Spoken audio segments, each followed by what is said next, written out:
In the concluding words of the film The Making of a Catholic Priest, Father Stephen Gadberry assures, quote, all of us struggle day in and day out with who we are and what we are called to do. For us, it is always a big question, but a next step is always possible. So find your next step and take it. End quote.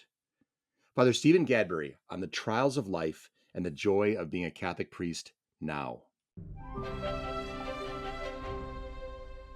My name is Todd Warner, and this is the Evangelization Culture Podcast from Word on Fire. Father Stephen Gadberry is a native of Wynne, Arkansas, and a Catholic priest for the Diocese of Little Rock, ordained on May 28, 2016. He majored in philosophy and the liberal arts at St. Joseph's Seminary College in Louisiana and completed his postgraduate studies in theology in Rome, Italy, earning an STB from the Pontifical Gregorian University and a postgraduate specialization in St. Augustine and Joseph Cardinal Ratzinger from the Pontifical University of St. Augustine. When not engaged in priestly duties, he spends his time pursuing various hobbies, including hunting, knife making, music, and fitness. He was on seasons 10 and 12 of American Ninja Warrior. Father Gadberry serves as pastor of St. Teresa Catholic Church and School in Little Rock, Arkansas. He is also a veteran of the United States Air Force, having served in Texas, Germany, and Central Iraq. He is a fellow with Bishop Robert Barron's Word on Fire Institute, and in 2022, Father Gadberry's journey to the priesthood was featured in Word on Fire's film, The Making of a Catholic Priest. Father Gadberry, welcome. Thanks a lot, Todd. It's a joy to be with you. Segment 1, Country Boy. In his opening lines of The Making of a Catholic Priest, Father Gadberry smiles and proudly claims, I am a country boy through and through, a farm boy, a redneck. None of those are derogatory terms for me. They are badges of honor. So, Father Gadberry, let's just begin. Let's begin with you as a country boy, your early life. What was it like being raised on a farm in the Arkansas Delta by a German Catholic family? It's the best of times and the worst of times. No, I'm joking. It was so many great memories. Of course, as a child growing up in a strict, somewhat structured family and household, for a little kid, it can seem absolutely brutal, you know. But looking back, it was such a life of grace and virtue. I mean, you can imagine a small boy and the freedoms that he would find on a big farm out in the country with all this space to run around and explore and just to have fun. But then also it wasn't complete liberty. There was a lot of discipline in the household coming from this German farming family. And so through that, I learned, I wasn't aware of it at the time, but just so much virtue and discipline and structure for my own personal life, obedience, and so many other things that just flow out of a life like that. So it was just for a child the greatest opportunity, and then for someone who would, thank God, grow to be an adult, like it ended up planting seeds that are still sprouting today. It's amazing. I love the way you start off with the notion of, I mean, you go deeply. It's almost like you got right into the philosophical side of it, which is exactly where I love that you go, because you are a man of the land, a guy with your roots in the farm, but you also understand the greater, more enduring philosophical lessons, theological lessons that come out of it. The notion of liberty, and yet kind of the structure and the restraint and the discipline that is necessary to allow for that liberty. I want to ask you about that. Are you, as you look back on it, do you think the liberty you had would have been as enjoyable without the discipline that it required to enjoy it? Um, I don't think so. I don't think so. There's something about the structure that, I mean, this is actually I'm just thinking about this right now. It's really awesome how the simplest things end up being the most profound. It's in Yeah. the uh, just the concept that we think of often in theological studies and philosophical studies, is that we find most freedom whenever we play by the rules. That's an image that Bishop Barron uses very often. For example, the baseball image that he uses a lot, or language. To really have freedom in using a language, you've got to know the structure of grammar and how language works, or a sport. If you want to fully and freely play that game, you've got to know the rules. For me to go out and have the most fun on the family farm, I had to know that, you know, I have to be back home at a certain time. There's Yeah. some places that I cannot go on the farm. There's some things that I cannot do. And once I check the boxes, say, okay, this area is off limits. These things in the shop are dangerous and they're off limits. I have to be back at this time. Everything else is completely free. So once Yeah. my no's are set aside, not as things taken away my freedom, but as things for establishing boundaries, then the freedom was just, it was there. That's amazing. Chesterton, I don't know if it was in Orthodoxy, but he talks about the fence that's along the line of the or along the edge of the cliff, and that people complain about there being a fence there, when in fact, without that fence, all the children stay away from the edge of the cliff, and they're worried about playing near it. Whereas when there is a fence there, they feel like they can range closer and closer to the edge, knowing that they've got some degree of structure that protects them. So I just love that notion, especially in a world that's all about, if it feels good, do it. If you have an appetite, satisfy it, what have you. At the end of the day, the richness of discipline and structure, as you've said, liberates us to enjoy them to their full. They go one with the other, so that's terrific. I wanted to ask you, Father. So Robert Caro, he's this eminent biographer. You might have read some of his works of Robert Moses, and a 4-volume going on 5 volumes on Lyndon Johnson. He traveled down to the hill country of Texas. And I know you're from Arkansas, but he traveled down to the hill country of Texas, and had conversations with some of the farming families there when he was doing his research on the young life of Lyndon Johnson. And he was shocked, a New Yorker. He was shocked with how much work their lives required. Now, remember, he's going back to the 1930s and 1940s, pre-electrification and so on, down in hill country, Texas. But he talked about them working from dark to dark. It wasn't from sun up to sundown. It was, as he described, from dark to dark. What how what was the young farm working life of Stephen Gadberry like, in terms of the responsibilities you had? You just go. That's that's the simplest way of putting it. That's a beautiful image, working dark to dark. Anyone that grows up on a farm would relate to that. You're governed Yeah. by the light. You're governed by the sun. In the farming area, you're governed by the sun, and Mm. and the weather determines all of that. So when it's when you have the opportunity to work, you work because you don't know the next time a storm is going to come or the next time equipment is going to break down, whatever it may be. And in farming, if you go back, this is maybe me overthinking it, but who knows? Like years past, if you didn't work hard during the planting season and the growing season and the cultivating season, you died in the winter. And so Mm. there's like an aspect of this element of well, when it's time to work, you work. And I don't know. That's just all I grew up around. You just worked. And even Yeah. now, I laugh at the Lord and I'm thankful to the Lord for it. But also sometimes I get very upset with the Lord because it's just as if all I know how to do is work. And, Yeah. and and so there's times whenever I'll just be so exhausted, almost to the point of burnout. And I'm thinking, God, I don't know how to stop. And Yeah. like my stop button is broken. And and part of it is growing up on that farm and just doing that. I remember doing the summertime. This last little thing I'll say on this on the time. Um, I remember like in the summertime, you all year round, we wouldn't eat supper until everybody was home. And in the Mm. summer, that would put it sometimes till 10:30 or 11 o'clock at night Wow. for supper because if it's daylight, we're outside doing stuff, whether it be work or a baseball game, we're outside doing stuff. And so Yeah. when the sun goes down and you come in, get cleaned up, eat supper. So in the summertimes, that can push it back really late. That's amazing. All the farmers listening to me, I've also farmers in my family. What did you raise, or was it livestock, or was it wheat, or was it corn? What was your product, if you will? Rice and soybeans. Rice and soybeans. Are they a hard? I suppose any life as a farmer has its difficulties. Are there aspects of raising those crops that are particularly difficult, or is it just like it's difficult in the way that farming is difficult? Yeah, difficult in the way that farming is difficult, in that so much, all of it depends on the weather.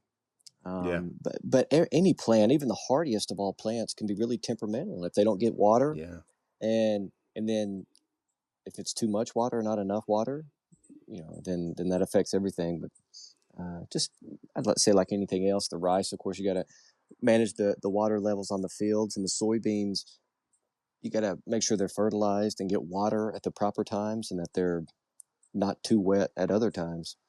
I've been struck by how much some of my in-laws who farm, when they come visit, there's a lot of watching of the Weather Channel. Hmm. There's a lot of conversation of, how many inches of rain came and what does that tell us about kind of coming into the future and so on. So it's like you've said, the job never ends, and there's no shortage of anxieties and also satisfaction that come with the work. But there's seemingly a profound amount of faith and trust that has to transcend all of your efforts, because there's a lot that's out of your control. Yeah. So, Father, as a young boy, let's talk about your memories of the rhythm of the Catholic faith in your life. How did you sense and practice the Catholic faith as a child in your family? Yeah, just like we talked a little bit just a second ago on work, and that was such a cornerstone of my upbringing and family, just that structure and work and discipline. The faith was there from the very beginning. It was something that we did. Like it didn't matter. Every single Sunday we went to mass. Mm, Stations of the Cross in our little German church were during Lent. Every Friday we went to Stations of the Cross. And we just had, it was a regular, persistent presence at church, of us just kind of going and checking in, going and checking in. We weren't an overly pious family or anything. It's hmm not like we hmm knelt down and prayed a complete rosary every night. We would try to do that maybe like once a month, once every 6 weeks, and it usually ended up in a family fight or siblings wrestling and mom getting mad. So there's hope out there for families who can't get through the first mystery of the rosary. Like, your kids, they're learning. Just try it. But the thing was is, I guess what the faith was for us was just sort of like that metronome that kept everything else in order. mm, The mm, chaos of life and the flow of life was paced by just those regular touchings of the body of Christ. Going to the church every Sunday. I was an altar server. I couldn't wait to be an altar server. So as soon as I made my first communion, I did that, and would help do yard work, mowed the yard, and would pick up sticks or help move furniture, help Mr. Jim, that was his name, the maintenance man, mm, and would go mm. help Mr. Jim Doherty, help him do work around there with my cousins and I. And we once we turned 18, we would all join the Knights of Columbus. Just there was a culture there. Yeah. Yeah, very important. It's interesting because, like, again, the structure and the discipline and the culture of the farm, the structure, the discipline, the culture of the faith, as you've said, kind of all fostered the liberty to do all the other things you wanted to do in your life, which is incredible. On May 5th, Father, 1994, you were 8 years old, and I know your life was forever changed. Could you just tell us a little bit about what unfolded on that day? Yeah, that was a big day. May 5th, 94. I was in a vehicle accident, a one car wreck with my father and my two sisters. And without, all the details, it was an early morning on a Thursday, and we were in a curve coming into town, and we caught some gravel on the side of the road and slipped off the road and caught a culvert, and it just started to get through the truck, and we all kind of went flying.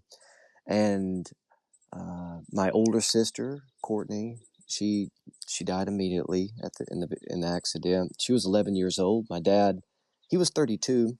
He died Mm, either on the way to the hospital or shortly after arriving at the hospital, and pulmonary injuries. I think he had a punctured lungs or something like that. I don't hmm recall exactly. I was 8, and my little sister Allison, she was 3. Both she and I survived. I somehow ended up just only with a broken ankle and some scratches and stuff. And my little sister, she was just beat up. She was, I don't remember all. She was in a body cast. I remember that, both legs and one mm-hmm. arm, and all connected in this big cast thing. And she was really beat up. But so May 5th, 94. I mean, just kind of in broad strokes, that's life changed. And it Yeah. was in that moment, in a split second, that uh, an 8-year old's perspective of life and reality was turned on its head, and that really changed the trajectory of the rest of my life, for better and for worse. It's amazing how such a tragic and traumatic time for whole family. Of course, I can speak from my own experience. Like how it changed everything about me, and how even out of the worst things, the Lord has somehow every day He allows me to see how the pain and hurt that I went through in those times, how He's somehow redeemed a lot of that pain and hurt in priestly ministry now to father the fatherless, or to love the broken, Yeah. to journey with those who are hurt. Um, and just it's an interesting thing also, just the last point on this is that, in some ways I kind of lost my childhood. I was an 8-year-old and had to kind of immediately become the man of the house. So I learned a lot about adulting and responsibility, maturity, and hard work. But also in a way, it kind of froze me in my childhood. So I was robbed of my childhood, Mm. but the Lord is, I'm sure there's psychological ways of explaining it. I could care less about how it's psychologically explained or anything, but in some ways, like, I learned how to be an adult really quickly. But the Hmm. flip side of that coin is that I'm perpetually stuck in a certain state of childhood, Yeah. which is kind of an interesting and fun dynamic. It can stress me out, get me in trouble sometimes, but it gives me a lot of freedom. What many people don't know about you, as I've gotten to know you, is you can give a profoundly insightful insightful homily and have intellectual strains that kind of pass through it that are rooted in your advanced, degrees and so on and so forth. And yet you have the exuberance of a child, which in the best of ways. And so in a way, out of this darkness comes unbelievable. Kind of there's a magnetism that you have, not only in the intellectual wattage that you bring, but also in the wide-eyed enthusiasm for living life to its full. So I think I never heard you kind of describe as kind of having that child still kind of, if you will, kind of arrested within Hmm. you. And yet that you nail it. This is my experience in talking to you and so on, and watching what you do. It's pretty incredible. I want to ask you, Father. Many people are going to listen to this as I listen to your story, and I want to, over and over in this podcast, I want to commend people to go to the Word on Fire film, "The Making of a Catholic Priest," where you unfold this in it's a beautiful film, but it's an even more beautiful story. Many people are going to listen to you and hear this unbelievable trauma that you experienced at this young age. Unbelievable. I mean, just a worst nightmare kind of a trauma.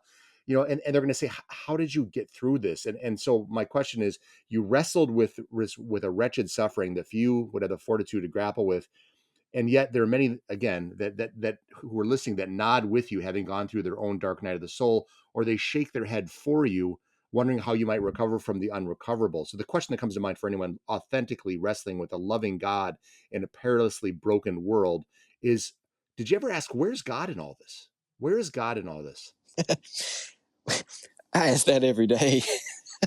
And there's a beautiful freedom in me being able to say that. Um, from the very beginning. I didn't elaborate on this earlier, but a very important part of my vocation and calling and upbringing was just being people in their realist, and they're, being with people who are who they are. Growing up on the farm, we had very little patience for two-faced people or people that always Mm, put up a facade. And there was something about a raw authenticity of humanity that the farm taught me, and that rural Arkansas taught me. And that's so true in the spiritual life of, there's going to be times whenever you feel like God's not there. I don't want to make light of it, but welcome to the Christian journey. Isn't that yeah.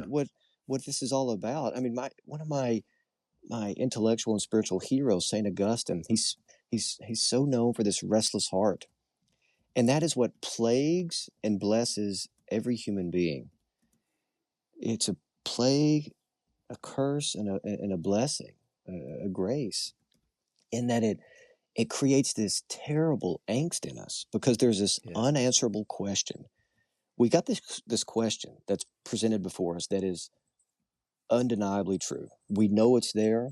And the fact that we can even wrestle with this question, even if we can't formulate it in our head, we know deep down that there has to be an answer. There has to be an answer, even if it's nowhere around. There's got to be an answer. So this angst, but then that's sort of like the kind of the curse of it, if you will. But the beautiful grace of it is that it's connected in that. Like we know there's an answer, and so by golly, we're going to keep fighting until we find something. Yeah. And there's something in the struggle, the grace, just the joy, the opportunity of struggling and persevering. You started with one of the little lines that I shared in that documentary, The Making of the Catholic Priest. But the next step is always possible. You know, the Lord, He just asks us to keep pushing forward, keep moving on. And sometimes that forward progress is us falling forward from sheer exhaustion, but that's still forward progress in the journey of humanity. And I don't want people to underestimate the grace in that. I recently had the opportunity of meeting with so many of my Word on Fire family. And we just talked a little bit about hope, and the grace of hope is that grace that God gives us to persevere when all sensate experiences say there's no reason to continue persevering. It's that grace that says that there is an answer, even though it doesn't make sense. And it seems like an answer is not possible. Hope is the grace that puts that fire in our gut that says, I'm going to find something if I keep looking. The Lord is, we're playing this big game of hide and seek, and it's stressing me out, and I'm getting mad because He's hidden really well, and it's not fair, and I want to go hide now, but I got to find Him. But it's not. This is not like a Pelagian way of understanding this, of saying that we have to find God. I'm going a little long. I'm sorry, but like where we have to find God, where we have to find God on our own power. It's this divine game of hide and seek, where He is calling out to us, and sometimes we can't even. It doesn't even sound like He's calling our name, but we hear some echo in the woods, and even though it's not audible for what name He's crying out, we know that it's our name. And so we're going into those woods. And it's just this whole, I could go on this all day because it's so pivotal and instrument, or like it's present in everybody's life. And I guess the little last point I would say on this is that it's in everybody's life, this angst. And so don't give up. Don't give up. And that's kind of like a way of wrapping up things that I've learned on the farm and growing up is, well, just keep going. Just keep persevering. And before long, I mean, the sun will shine and the seeds will sprout, the crops will grow, but you just got to keep going.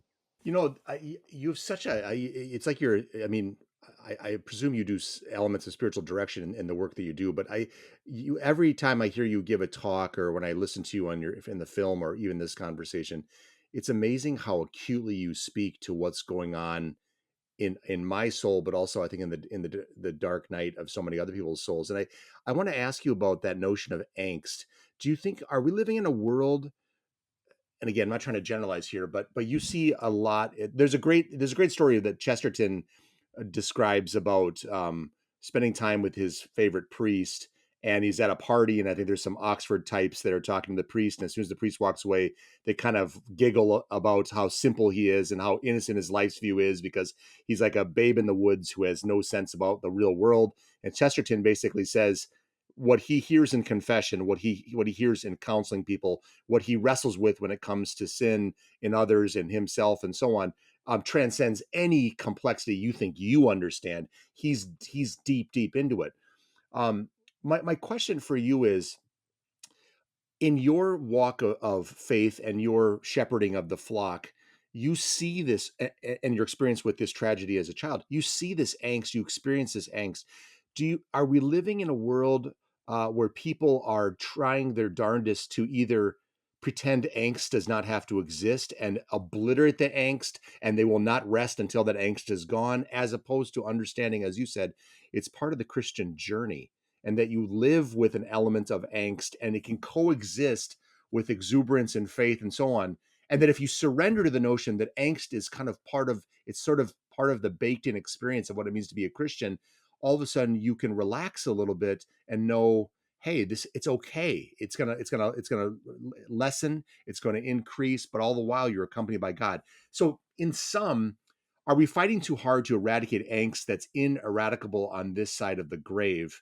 And in that death struggle, are we making ourselves miserable?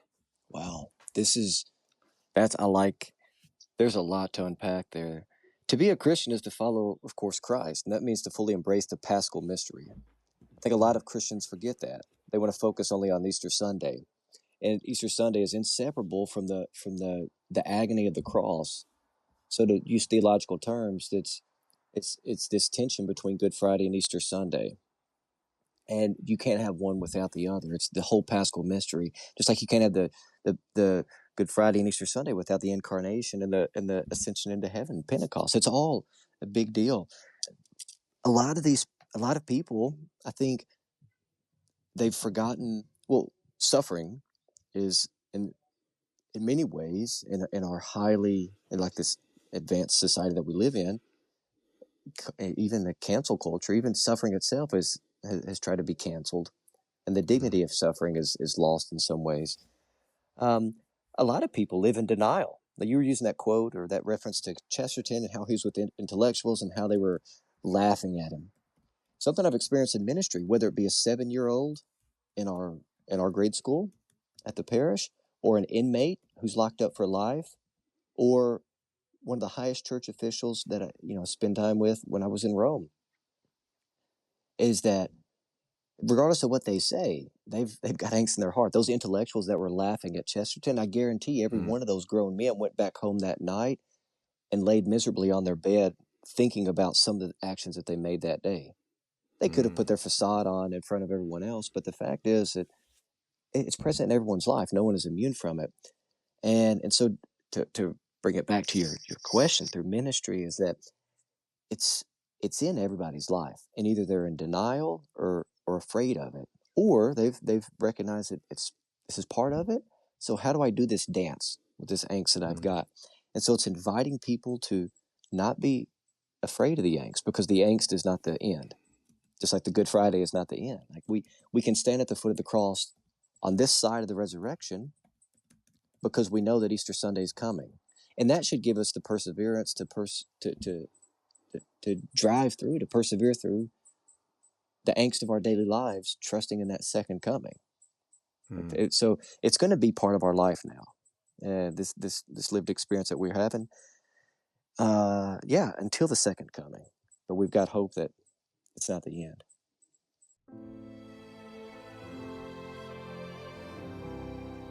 Segment 2, Love Requires It. Reflecting on his recovery from this unspeakable tragedy, Father Gadberry tells us, quote, "Something that got me through all these years of my childhood was my faith. I grew up Catholic. I've always been Catholic. Our whole family is Catholic. It's a non-negotiable. There are just some things in life that you have to do because love requires it." Close quote. So, Father, this reminds me of a quote from Winston Churchill from a 1916 speech to the House of Commons, where he says, "It's no use saying we're doing our best. You have to succeed in doing what's necessary." But the question is, how does that work? What is the mindset? And we're going to move obviously from your childhood into some other aspects, but I want to kind of close with a question or two. What is the mindset and the practice of an 8-year-old, but also an 18-year-old, a 58-year-old, a 78-year-old? What does it look like when it comes to pushing through the awfulness that life can throw at you? And you've described this a little bit, but the notion that I think Churchill's getting at is, sometimes when you say I've done my best, it sort of gives you that escape hatch. You kind of sort of, yeah, well, I did my best, which is sort of like, I really didn't. I'm saying I did, but I didn't. And as opposed to doing what is required, which means you cannot fail. Now we understand there's a whole psychology to beating oneself up, not being able to achieve certain things they just can't achieve. I get it. But what is it about when one goes through some awful things, or you've seen or talked to people in your parish about this, about their own struggles and so on? What is it about the ability and the fortitude required to push through the awfulness, to do what is required when sometimes you're not sure you know how? Yeah, you got to do what's necessary, do what love requires, do what the vocation is calling you to do, like your state of life. just to maybe think of a very simple example, I could think of maybe a father who comes home from work, working all day to provide for his kids, and then his kids just want to play with him. But instead, he mows the yard, and he does a darn good job mowing and trimming the yard. I mean, it's straight lines. It's everything is perfect. He did he did good work. He did his best, but he didn't do what was necessary to play with the kids. Or maybe the mom who is, the kids say Mom, I just want to play with you. Kids are on my mind. I'm with some friends right now, visiting some friends, and their little kids are all running around, and it's just beautiful seeing how just the dynamic of the play with the kids, or maybe, but to a mom, for example, who maybe the kid wants to play with the mom, but the mom busies herself to the point of setting aside the child with cleaning the house and doing all these other motherly chores. Those are very simple examples, but we can apply that analogy to so many other areas of life where, even as a priest, here's a very concrete example. I should be an example of what it means to pray, but I am so guilty of pastoral ministry taking the place of prayer. That's not good. Oh, Yeah. I've been doing good ministry, been taking care of all these administrative things, and even good pastoral encounters and meetings with people. But if I don't know Christ myself, I'm letting everyone down. And so, Yeah. in very many ways, I can set prayer aside because of the stuff that I have to do. So, I mean, what's the next necessary thing that's required of your vocation? Is kind of what I would say for that. Yeah, very good. And is there? Let's give an example really quickly, and then I'm going to move on to the aspect with the military for you. But would you say so? So the husband gets home and he mows the yard. So someone out there is saying, "But I got to mow the yard. It's got to get done." How do you? What's your answer to the balancing act? What's your answer to the Mary and the Martha, right? Uh-huh. So we need to sit at the foot of Christ, but someone does have to cook dinner. So how does one strike that balance? Yeah, your kids are going to have to mow the grass and cook dinner one day too. So invite them to be part of the process. That's what I learned on the farm. I mean, Grandpa and my uncle, because of course my dad died. Grandpa and my uncle ran the farm. I don't know how many times they would let me just, work on the tractor with them, or ride on the Yeah, tractor with them, or go out in the field and check the levees in the rice field, giving me a little shovel, and just say tag along. Okay, yeah. that's parenting 101. Invite them into the process. It may slow down your grass cutting, and your lines may be crooked because you let little Timmy drive the mower on your lap. That's something the kid will never forget, and that's a memory that dad will hold forever. Invite them into the process. That's the short answer. Invite them into the process. Father, there's a thoughtful speech from a British politician in 1924. I give this to my medical students in my internal medicine residence, called Law and Manners. Now, there are things that we want to do, the things we need to do, and there are things we ought to do. You learned about the duty, the oughts, at a very young age. Discerning where you would go after high school and when you didn't care for your first year of college, you described a pull to the military. Where do you feel? Can you describe that pull you experienced, and where do you feel that pull came from? In hindsight, I can see very clearly it was the Lord, inviting me to there. But I had this weird idea, or not really weird. I had some cousins who went in the military, some friends, but there wasn't a big push. Like, I wasn't being forced externally. There weren't external forces driving me to the military. I loved being at home. I did not want to go to college. I already tried that for a year and didn't like it. So it wasn't for the military to pay for my college experience. It wasn't to see the world because I really don't like traveling. And it wasn't to escape home because I had a good experience at home growing up. There was just something there, like this calling out of the woods, this voice, this murmuring that I hear. So, I go, and it sort of refines everything that I grew up with on the farm. And yeah, looking back, I can see the Lord was just inviting me into that area for an adventure. Hi, I'm Todd Warner, managing editor of Evangelization Culture, the journal of the Word on Fire Institute. Word on Fire is a global evangelical community that exists to provide our members with the resources they need to proclaim Christ to a secular culture. Our award-winning quarterly journal, Evangelization Culture, is offered exclusively to Word on Fire Institute members. It's a tangible representation of our mission and goal to lead with beauty in order to bring others to the knowledge of truth. Inside each issue, you'll find writing from premier scholars and inspiring pieces on literature, culture, and daily life from fellow missionaries on the journey to know and serve Christ. Get a copy of the current issue of the Evangelization Culture Journal for free by visiting wordonfire.org/journal. Thank you, and join us in bringing Christ to a hungry culture.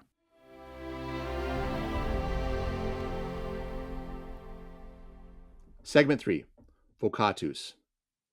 In a recent speech Father Gadberry gave to Word on Fire, he described a routine Saturday morning in the life of a priest. It began with a relaxing weekend plan, and it ended with God's drastically different plan. Summing it up, Father Gadberry confessed, "You have a plan, and God has a plan, and your plan doesn't matter." So, Father, I was very moved by the raw and the gritty story that you shared with us. And it isn't simply the old saw that the best laid plans of mice and men are often led astray. Rather, it's that God has a massive hand in coaxing and shifting and shaping and molding us in our paths while still preserving our agency and our free will.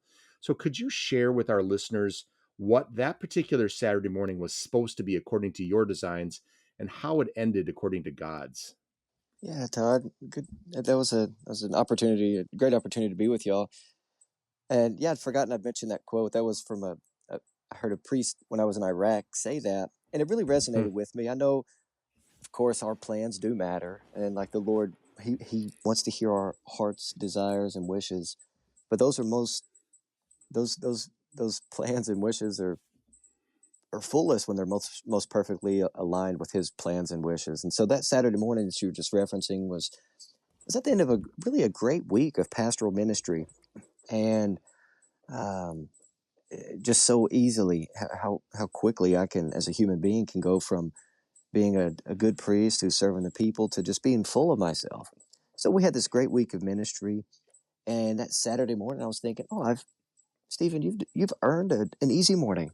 And so I was going to lay in bed and just do my own little things, but I got two different calls from the church office, from our religious education director, and also from the secretary for two different things about 30 minutes apart, all before 9 o'clock in the morning, which isn't too early, but it was just early enough to disrupt my plans. And so I was a little bitter and cranky. And the second phone call was to come visit a lady in the office who just showed up, who was really beside herself, just upset, just distraught. And she was wanting some holy water and a rosary. And I was just thinking, I didn't say this to the secretary, but I was just thinking, well, secretary, like, why don't you just give her holy water and a rosary? I don't have to be there. And I'm kind of, thinking that out loud in other ways. And the secretary says, well, you kind of need to come over. You know, Mm, just a great example of we need people in our lives who can be a voice of reason whenever we're really unreasonable. And mm, so my secretary was just really fantastic in that moment. Just really, really just nudging me. The Lord was really nudging me through her to say, no, get out of your bed, get over there. So I get over there, and long story short, this lady had a couple of nephews who had just recently moved into town, just 2 months before that, pretty far away from their family, and a 14-year-old and an 18-year-old, and the 18-year-old just got a gun, and he didn't know how to use it. And long story short, ended up he was showing his brother and his cousins the weapon, and he didn't know that it was loaded. He ends up shooting and killing his 14-year-old brother.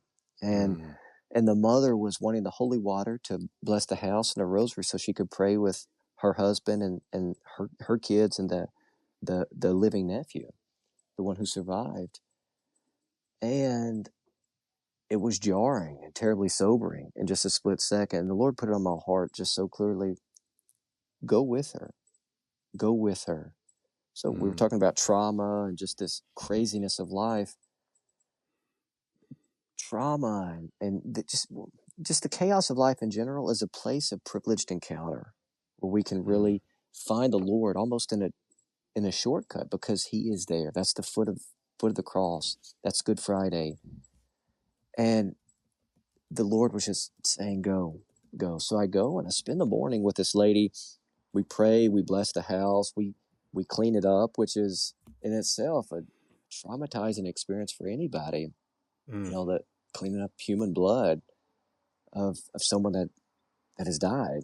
And so it's just it was just a terribly traumatic experience, but grace filled, because the ability to, not by any great power of mine um, or anything like that, but rather the ability to stand with somebody when I didn't have an answer. Mm. And that was kind of the answer to that pastoral situation. Or, the Lord was really challenging me and saying, Stephen, this is what you signed up for in priesthood. You agreed to stand with people whenever they're asking you questions that you can't answer. Can you stand with them in their restlessness and their angst, to use that word yet again? Mm-hmm, Are you mm-hmm. willing to stand with them at the foot of the cross when words don't do anything? Because that's love. And that's what you've been called to do. That's what love requires. And the ability to stand and wait for the seeds to grow is something that you've learned on the farm. So can you stand there in that dry field, trusting that something is going to grow? And just that morning, it was, yeah. I'll see. God willing, I'll never forget it. It's interesting. You think about what a forgettable morning that would have been otherwise. I mean, I'm sure you would have had a nice, relaxing morning, but it would have faded in the midst of your own history. And instead, by having done what you did, by answering the call, it's a situation that you'll never forget. I'm curious about your sense, as you've described it, of the number of times you've been engaged with people in their personal trials or traumas. How present is grace in that most unlikely of places from your perspective? Oh man, grace is an interesting word, and I don't want to say a heresy or anything. I'm just kind of thinking about it now as you've asked that question. Um, it's present in all of our lives. It doesn't make sense. The need for grace is present in everyone's life, and it's different for each person. The trauma of a first grader who lost her favorite pencil and is crying is the same experience trauma that lady experienced whenever her nephew was shot and killed by his older brother. You know, Mm. and I'm not saying like those are the same things, but I'm saying like Right. objectively they're two different things. Subjectively, they're equally traumatic. And grace is that divine energy that the Lord gives us to somehow even ask the question, why is this possible? Why is this happening? And in a way, I think we can often associate grace with the solution, and that's part of it. But I believe in this situation and all these crazy Good Friday situations that we experience on really a daily basis, grace is is what makes possible for us to even ask that question. My God, why have you forsaken me? And it's that same grace that allows us then to listen to the answer. But I think we can often forget that it's a grace to live in reality, and we only encounter God in reality. And so grace is that which allows us to wrestle with God. Like, who was it? Was it Abraham? and, Mm-hmm. and and go away with a broken hip. But it allows Yeah. us to even ask those first questions. So, Father, you hope for a carefree childhood, but you lost your father and sister when you were 8 years old. You wanted to pursue work in your own handyman business with a big truck and trailer, as you've said, as a plumber, carpenter, mechanic, electrician, but you ended up in a community college that you kind of hated. You entered the military with designs on a special operations role, and you found yourself assigned to logistics. So you kind of it's I'm on one path, and then it seems like, okay, I run into a dead end. I go down another path. There's a dead end, or it's a rerouting, if you will. But in the process, and this is, I think, for a lot of people, young and old, listening to this, who are trying to say, God, where are you calling me, and why are the lines so crooked? Were you in your process of going down this road and then hard stop, going down that road, kind of under construction, going down this road, rerouted. Are there parts of that journey and that parts of that answering the call where you are saying, God, what is the deal? Where are you taking me? I'm trying to answer the call. I'm trying to listen. And yet every time I kind of feel like I'm going down that path, I kind of get thunked in the head with a low hanging ceiling or what have you. What's your sense about that? Ooh, gosh, this is still my lived experience every day. It's and again, I've referenced this a couple times or alluded to this a couple times, but I try to maybe the Lord is giving me these experiences simply for the sake that it's going to be one of the key tools. It's been one of the key tools that I've used on a daily basis in ministry, because all the people that, I don't want to say all, maybe that's extreme, the great majority of the people that come to me for pastoral, assistance of any sort is very rarely. Let me back up. Very rarely do people say, Father, I'd like to make an appointment with you. I want to bring my 3 kids and my wife, and I want to talk about how great our marriage is. And our kids are on the honor roll and doing great in sports, and they're learning the violin also, and they clean their room. And my wife and we've never had a problem in our life. No one does that.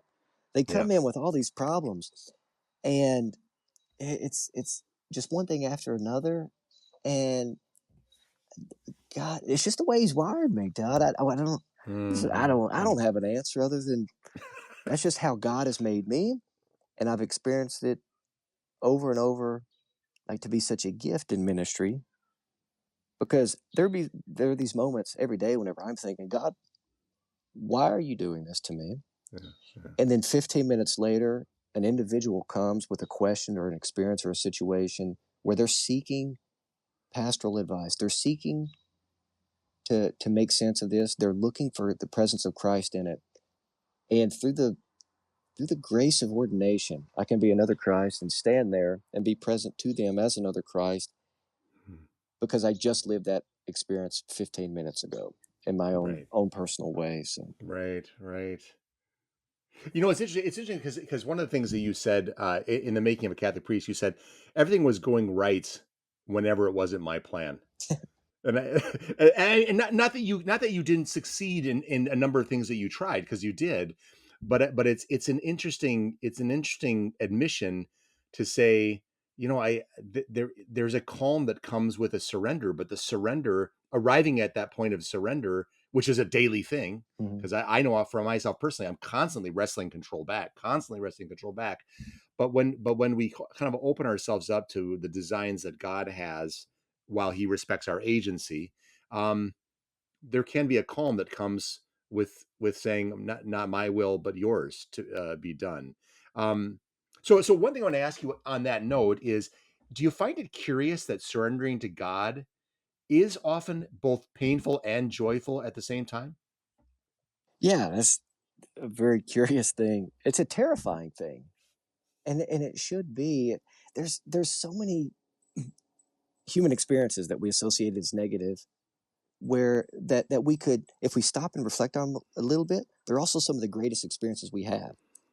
So this terror and angst and frustration and fear that we have are almost, I don't know the science behind it, but I'm sure in the human psyche, but definitely in the soul, they come from the same place of adventure and excitement and joy and spontaneous freedom.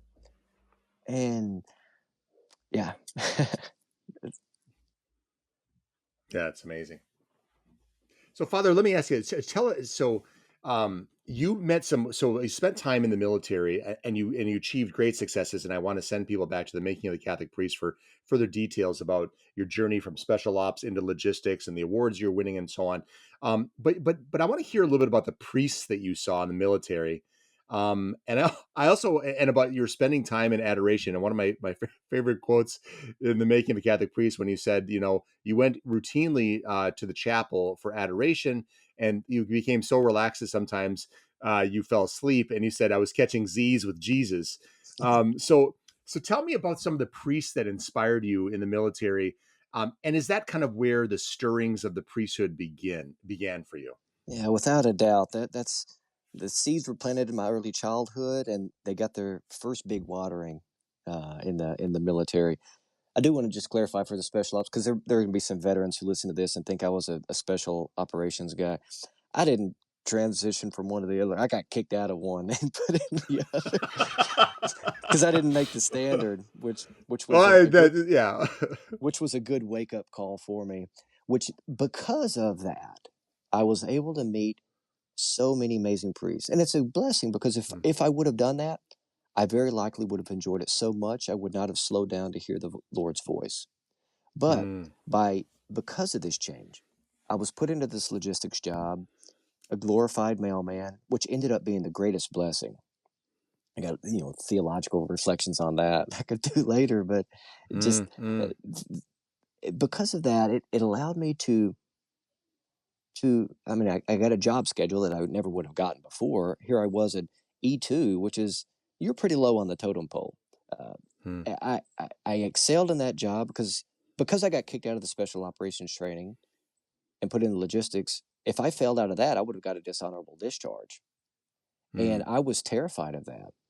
So I put my nose to the grindstone and I just excelled in these classes, and I learned a ton, which allowed me, when I got to Germany, did a quality control job. I got my own vehicle, made my own schedule as an E2, which is really kind of not super common.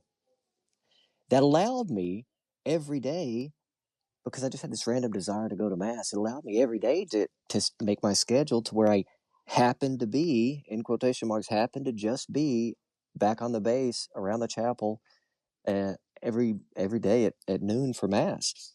And Mm. so every morning when I was doing my plans, I would schedule it that way. But it's one of the liberties of the job, and I would go to daily mass. Got to know a lot of the chaplains, a lot of these priests, the priest chaplains there, a lot of great families as well. Mm. And through that, we just built up some friendships, and we would go work out together. We'd barbecue. We'd have a beer. We'd travel around Europe. The neat thing about that, and it was really the first watering of the seeds that were planted in my childhood, this vocation, the priesthood, because I was able to experience the priest at more of his human level and Mm. his humanity. Growing up, we always respected and admired the priest, but he was a guy who was, in some ways, on a pedestal. Not to glorify him, but he was just a guy on the altar. Um, and when I was in the military, I got to see more of the human sides of the priesthood, which gave more freedom. I don't know, just a deeper understanding of what it means to be priest. And through that, just the Lord was like saying, "Hey, Stephen, this could be a real possibility. This could be a real possibility for you." And yeah, kind of the rest is history from there. But it was just meeting them in their real lived humanity that opened that calling up in me, which is probably one of the reasons why the Lord has invited me just to be so free and open and human with the people around me. It's funny because I'm a convert to the Catholic Church in 2010, but I remember in my younger years watching a movie where I think Robert De Niro was a priest, and he was in New York, and he's playing basketball with all the kids in the kind of the fenced in area in the middle of a borough of New York or what have you. And then I think about like Bing Crosby and Going My Way or the Bells of St. Mary's or what have you. And I think to your point, that notion of the priest in an other than behind the altar, other than the sacramental role that he has, just immersed in the trenches with the people. That was so I was so drawn to that. So I appreciate the fact that it wasn't just what was happening at the consecration, which is a major event in the mass. It was what was happening in addition, everything everywhere else that drew you in. Yeah, it's an element of diocesan priesthood that I think is very important, and it has been forgotten by some. In some ways, we've associated the priesthood with the religious life, monks, Mm. and yeah, just various types of religious priests who live either in the scholastic environment or a monastery, or these these very kind of, if you could say it, niche areas of humanity. Whereas the diocesan priest, or they used to call him the secular priest, is very much that. It's you're one who is in the society, you're in the culture, you're Mm. evangelizing the people in their lived state of life. And And so if we want to, you know, coach people and teach people and pastor people through the chaos of their daily lives, we got to understand that. And so in order for us to understand it, we Yeah. got to jump into it. Segment 4, to be a saint. The French Catholic novelist Georges Bernanot once wrote, quote, "To become a saint, what bishop would not give up his ring, his mitre, and his crozier? What cardinal his purple? What pope his white robe, his chamberlains, his Swiss guard, and all his temporal power? Who would not want to have the strength to embark on this wonderful adventure? It is indeed the only adventure." Close quote. So, Father, I want to talk um, a little bit about your priestly formation in our final segment here. Here you were. You went to community college, I think, for your two year program, and the first year, not you did well, but you just didn't like it. What was it that now you're in seminary? Now you're reading. Now you're going to post graduate work in Rome, and you're reading deep works of theology, deep works of philosophy. What was it about this education that was so transformative and transfixing to you, as opposed to what you first encountered in year one at the local community college you were in earlier in your life? Yeah, that was a very fun and interesting time of life, and it's only just now starting to make some sense. You know, going into college after high school, it was really just a continuation of grade school, which that means even the mindset of the way I viewed school of like, well, I have to wake up and go to school every day because mom and grandma make me go to school. It wasn't a choice that I Yeah. made. It was just kind of something I had to do. Then I go to the military, get washed out of this initial, you know, special ops job, and then get put into logistics. And I really have to double down so I don't get kicked out. And then I realized, wow, this is kind of actually fun. Whenever I actually spend Hmm. time studying, I get a better grade. And with that comes Hmm. there's an external praise from the instructors, but then also even more than that was the internal gratification of a job well done. Man, I busted my butt and Hmm. I'm seeing some fruits of it. And then so that that that it opened up something. It unlocked something in my mind and in my heart. When I went to seminary, I remember meeting with the vocation director while I was still in the military, so right before I go in, and of course he had my transcripts because it was all part of the application process for seminary. There was, they need a little bit of everything. Part of that Hmm. was military, documents from the military, also transcripts from college. And I remember the vocation director saying, your grades weren't too good in college, and you've got to you got to do this. You're going to have to really double down. And luckily, I had the military experience of now being able to push myself into a darker spot. Meaning not like a bad spot, but a darker or Yeah. Yeah. more Yeah. structured place. And so when the vocation director, Monsignor Scott Friend, kind of put that there, I was like, oh, okay. You tell me what to do and I'll do it. So then I just started Yeah. studying. Yeah. It just continued and just fell in love with it. Seminary formation was actually a very smooth transition from military. People often ask, how on earth could you go from being a military troop to a priest of Jesus Christ? Really, it's not that different. You have hierarchy, you have discipline and structure or absolute requirements. You wear the same uniform every day. You're working for a higher power. You're willing to make sacrifices for the common good, and there's a greater message that you're preaching of freedom. And so the transition into seminary formation was a no brainer, and then just really easy, and then straight into priesthood. It's amazing if you think about it. You talk about the parallels between the hard work on a farm and your faith, and your faith as a Catholic. You think about the hard work and the structure of the military, and the hard work and structure that comes with the Catholic Church. I mean, it truly is Catholic is truly universal. I mean, it has its emanations in the structure and the order, but also the graces and the mystery and so on and so forth. Basically is insinuated in all these different paths of life, so that, as you've said, when I leave, when I step away from the farm and I step into church, when I step away from the military and I step into the church, there's that commonality that's rooted in the church that's spread out to everything else. I think it's a fascinating notion that the parallels or the extensions of the church and its ethic is kind of everywhere. Is that fair to Oh say? yeah, yeah. Just Yeah, universality is that's a word to really reflect on, not just the teaching of the church, but also the universality of shared lived experiences of human beings. And there's a lot of parallel there. Yeah. I want to ask you about your experience as a priest. I mean, just as a parishioner talking to you in your position as a priest, what's it like in your eyes to dispense the sacraments? It's it's exciting and terribly exhausting at the same time. It's fun and life Hmm. giving.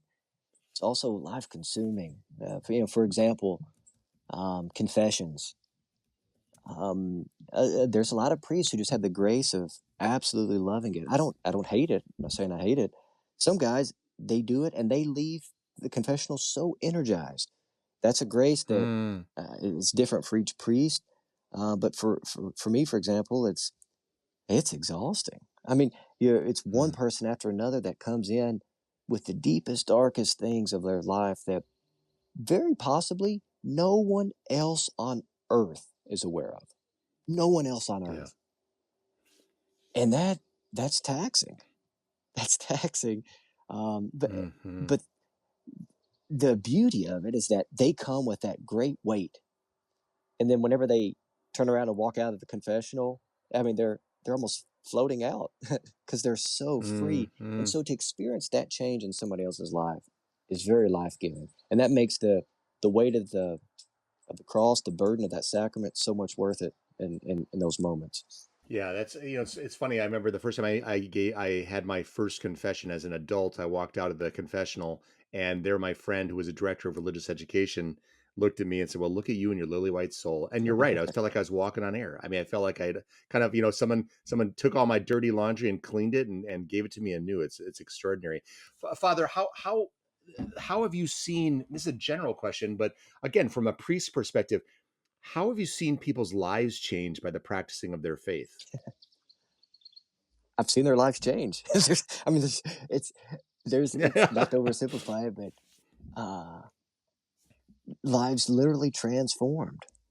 And what's interesting about it, this is Mm, kind of connected with things we were talking about earlier, and just this raw experience of lived humanity is that it's not like the old self is destroyed and it's a whole new person, but then it is completely, as I'm saying that actually, I'm realizing it's not like a black and white, two different like GI Joes that are there. It's the same GI Joe, the same Barbie that's been made over. The Lord takes mm, these moments of their life, good and bad, and makes them just so much greater. Takes them to another level. It's like Transformers. Maybe Transformers is a better way of understanding it is, yeah, I guess, yeah, yeah. transformation. I guess it makes sense. But it's not like it's just taken. They're taken to a whole nother level of humanity. Their strengths and weaknesses are made even greater, and freedoms. Man, I don't know. They're new people. Yeah. Well, it's interesting because I do think that there's a lot of people that are unfamiliar with the Catholic faith or finding their way into it, and they think that okay, say they convert or they revert or what have you, and their life is just that much better. It's just easier or whatever, and it's as you have said, and as my dad would say, life Mhm. is in the trenches. So there's people that not to go all over the place, but Benedict XVI, I think he said, the person who has Mm. hope lives differently. And to live your life differently does not mean it's a life free of angst. It's not a life free of suffering. It's not a life free of uncertainty. It's not a life free of dead ends on your calling and reroutings and so on and so forth. But to my way of thinking, it is a Mm. partnership with God.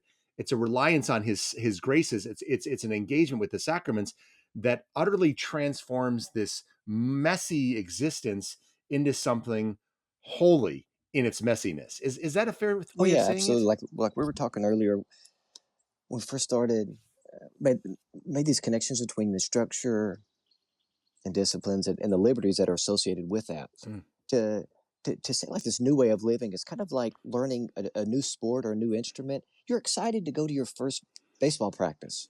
softball practice, volleyball practice, Yeah. your first day at school of an engineering program, and you don't know how to do any of this drafting design stuff, or you don't know anything about structures, and then all of a sudden, after your schooling, after your education, after practicing the sport, after practicing your instrument, you can now play the game. So if you take a Mm-hmm. third grader that plays pee wee basketball and puts them against Michael Jordan, they're both playing basketball, but to totally different degrees. Yeah. And in the faith, it's very much like that. The deeper we get in our faith, I mean, we become, we learn to play the sport so much better, to make music with it in such a freer way. We learn to construct things in a more perfect way, and that's it's just a great way to live. It's a great freedom experienced. Father, I know you have a devotion to Blessed Stanley Rother, to Blessed Pier Giorgio Frassati, and to Blessed Solanus Casey. These are figures that that you call the not quites.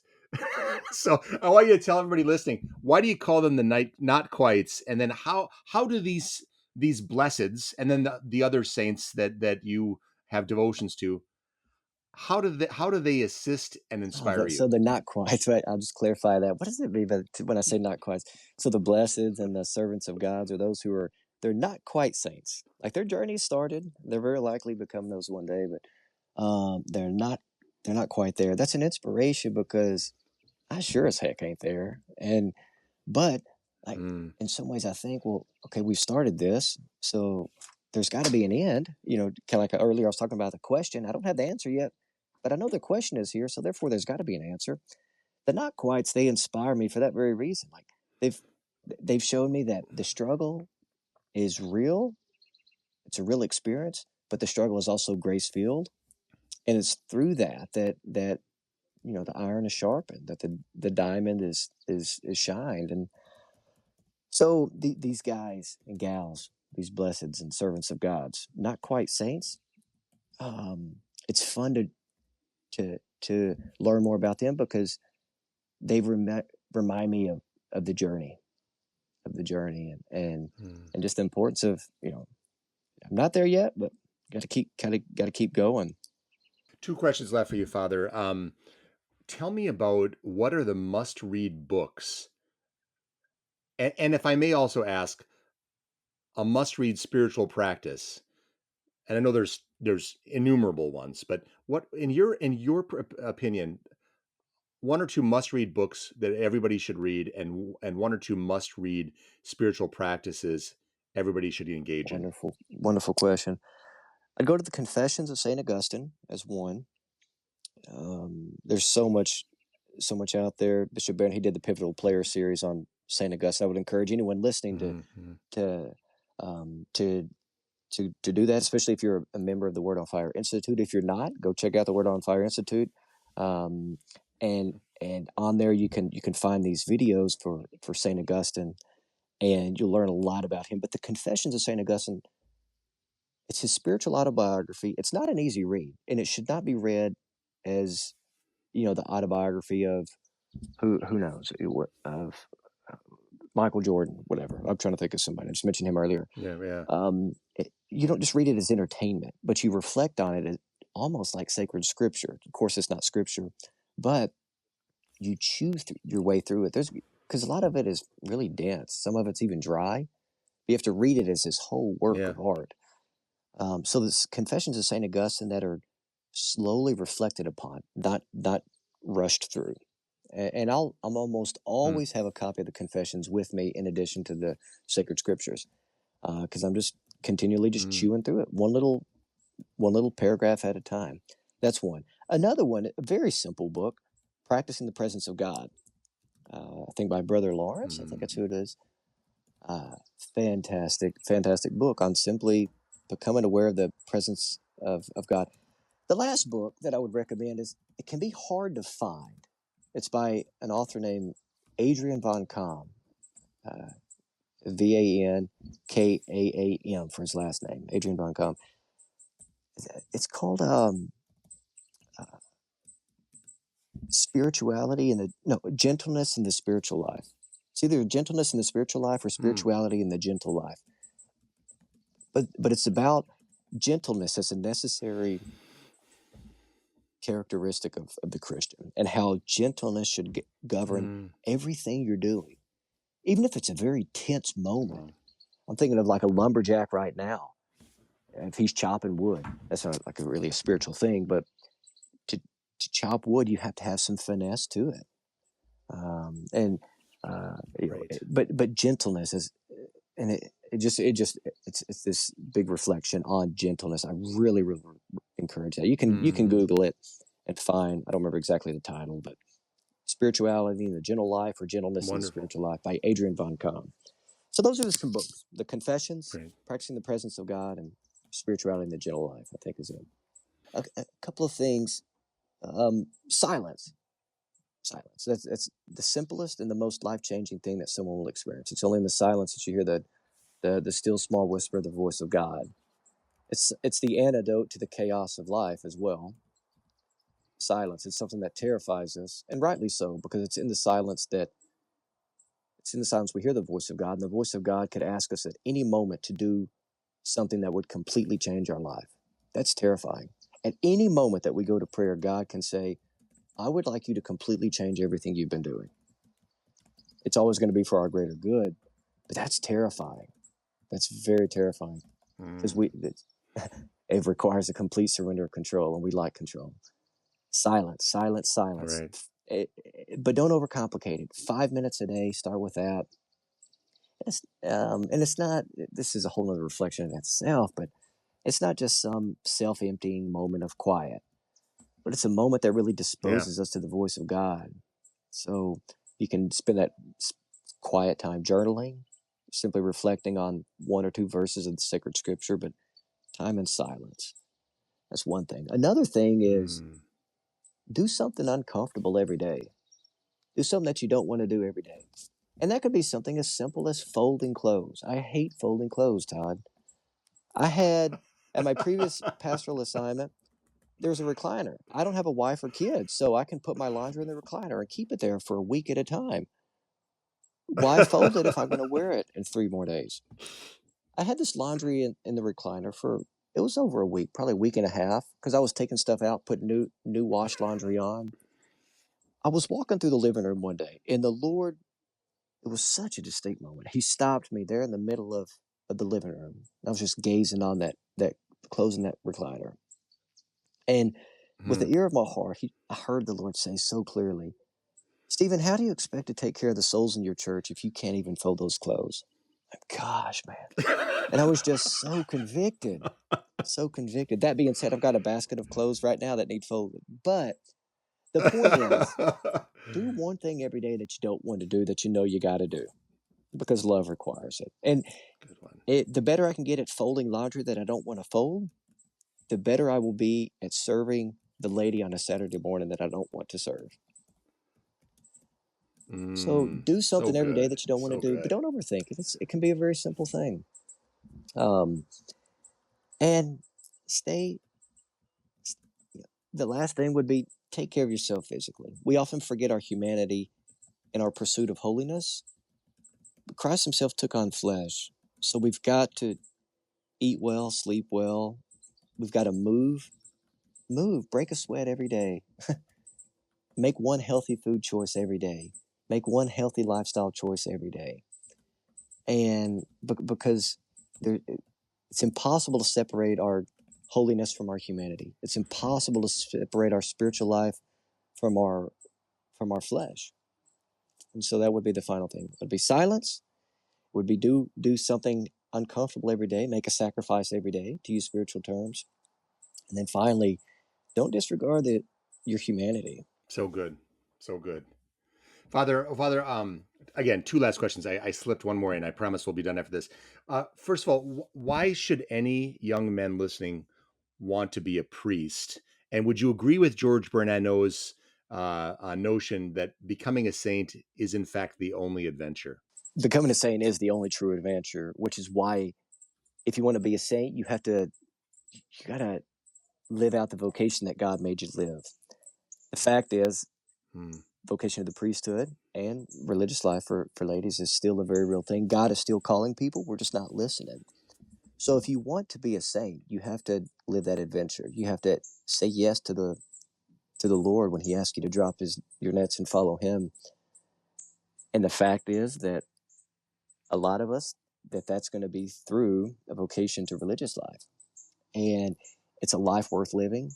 It's a terribly exhausting and fun, adventure-filled life. And so is the sacrament of marriage. And it's every vocation that we're called to is going to be beautifully exhausting and very richly rewarding. Any guys listening to, seriously, not just consider the vocation of the priesthood as if it's a choice that they have amongst other choices, but to humbly recognize that the Lord could very likely be calling you. And that's going to be the place where you find the fullest joy. So it's not simply something that we choose as a choice out of amongst other choices, but it's a calling that we could very likely be receiving, that if we don't answer, we will not be full of joy. Very good. Very good. Father, one last question. Saint Teresa of Avila once exclaimed, "From silly devotions and sour-faced saints, good Lord, deliver us." Anybody who knows you, anybody who's heard you preach or talk, give a speech, anybody who's watched Making of a Catholic Priest or watched you on American Ninja Warrior, which you've been on two separate seasons, they sense your joy. You're exuberant in your joy. Your joy is infectious. There is that child in you, but there's also the wounded man in you from some of what you've gone through. How can we all share in the joy that you? And I understand you're not. I understand you get in bad moods, you get cranky, and all that kind of stuff. So I'm not saying here you are floating above, in the stratosphere all the time. But how can we all share in the joy that you express so authentically? We talked about it a little bit earlier, but I'd say the grace of hope. Pray for the grace of hope. It's a hope. It's a virtue, a gift that we often forget about. We think about faith, think about charity.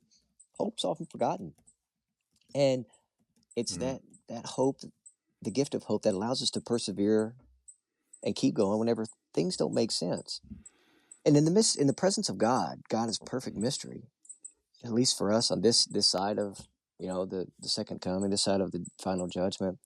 So therefore, even God doesn't make sense according to our own ways of understanding. So therefore, hope is necessary for an intimate relationship with God. That's what's going to bring us the most joy. Life is going to be brutal sometimes, and everyone that knows me knows, like you just said, I have some really bad days, and I can be a really ugly human being. I can be a whiny baby, a cry baby. I can be I can be really, really ugly. And I think it's the gift of hope in those moments that allows me to recognize my brokenness and say, all right, yeah, you knucklehead, you messed up. Get over it. Keep going. This is not the end. So I think the gift of hope is really a secret for joy in this life that is truly worth living. And just to know that, I mentioned this earlier, it's connected with an aspect of hope and joy. But if you want to live joy, just know that your life is a mess, but it's redeemable, and it is being redeemed. And part of the joy comes in finding some pleasure in that, in seeing the unfolding of that messiness, and just the surprises. It's sort of like these spiritual gotcha moments from God. He's like, not in a way that tricks us or deceives us, but to say, like, Yeah. you thought I wasn't here, man, but I was with you the whole time. And so, in simple layman's terms, farm boy terms, laugh at yourself. If you want some joy, don't try to find joy outside of the indwelling of the Holy Spirit deep within your heart. Look in the mirror. I mean, we're all we're all a wreck, but we think we're perfect. So we're ridiculous. So just laugh at ourselves. And God loves us so much in that. Life is a wreck, and God is with us, and that's okay. Like, keep going, keep pushing forward, do what love requires, and it'll all work out. Father Stephen Gadberry, country boy, military veteran, joy-filled priest of God, and maybe now I can add a not quite. Thank you so much. It has been a pleasure talking with you. This has been a real joy, Todd. Thanks for the opportunity. God bless.